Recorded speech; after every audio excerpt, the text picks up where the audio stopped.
Here is the storyline of episode 96. At the episode's beginning, Dansu suggested Gong-hee solve her problems herself.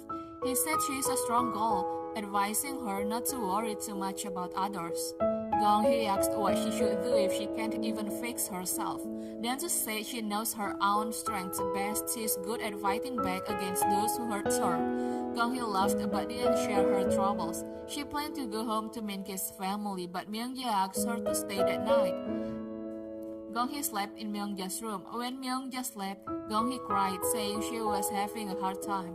Meanwhile, at Min-ki's home, Juri told Min-ki that Gong-hee wouldn't be coming home that night because she was staying at the main family home. Juri thought they were fighting and that Gong-hee hadn't told Min-ki, but Min-ki said that Gong-hee had told him earlier at the office. Min-ki went to his room.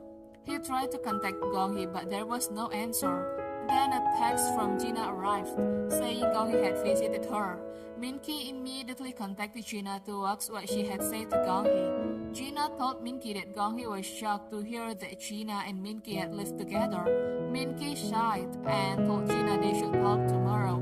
After the call with Min-ki, Gina realized she truly needed Min-ki. She couldn't even drink water without him. She wanted him back because he is the one who makes her shine. The next day, Gina and Min-ki talked on the rooftop. Min-ki said he has no other way if Gina continues acting as she pleases. Gina asked what he'll do if she continues. She said he's bound by a useless sense of responsibility, so she can't just watch. She has to do something. Min-ki asked about Gina's plan. Gina said she told Gong-hee they used to live together. Last night, Gong-hee came to see her, not for that reason, but to confirm if Min-ki and Gina were together 2 nights ago. Gina said she's sure Min-ki thinks he can lie his way out of it, but she's also sure Gong-hee doesn't believe him. She's just pretending. That's why Gong-hee checked with Gina. Min-ki was frustrated. He asked why Gina told Gong-hee. Gina said it's the truth Gong-hee needs to face, especially since Gong-hee knew Min-ki loved Gina but marrying him. Gina doesn't think she did anything wrong. Min-ki wants to know what Gina wants. Gina quickly said she wants Min-ki to divorce Gong-hee and came to her. It's right because Min-ki marrying Gong-hee was a mistake from the start. While they talked, Dansu arrived, having overheard their conversation. He said Min-ki shamelessly let Gong-hee know that he and Gina had lived together. Min-ki tired warned Dansu not to interfere, but Dansu said that since Gina, Min-ki's ex-girlfriend, was involved, he could be too. He warned Min-ki again not to make Gong-hee cry. Gina smiled sarcastically, saying it's great to be Gong-hee because she has Dansu defending her. Dansu asked, "Do you think this is funny? I knew from the start that you were trust, but being fine with hurting others make you the worst person." Dansu left.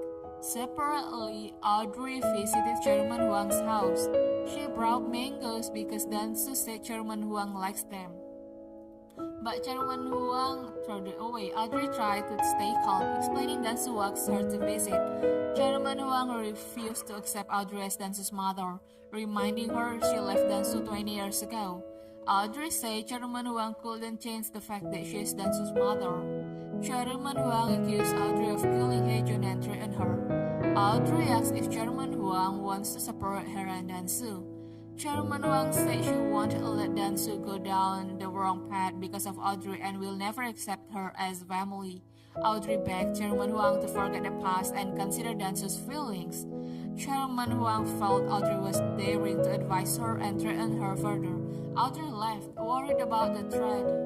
Kyung-tae told Myung-ja he'd searched for Sunny in the old nursing home in her hometown and found a familiar name, Bok-ki.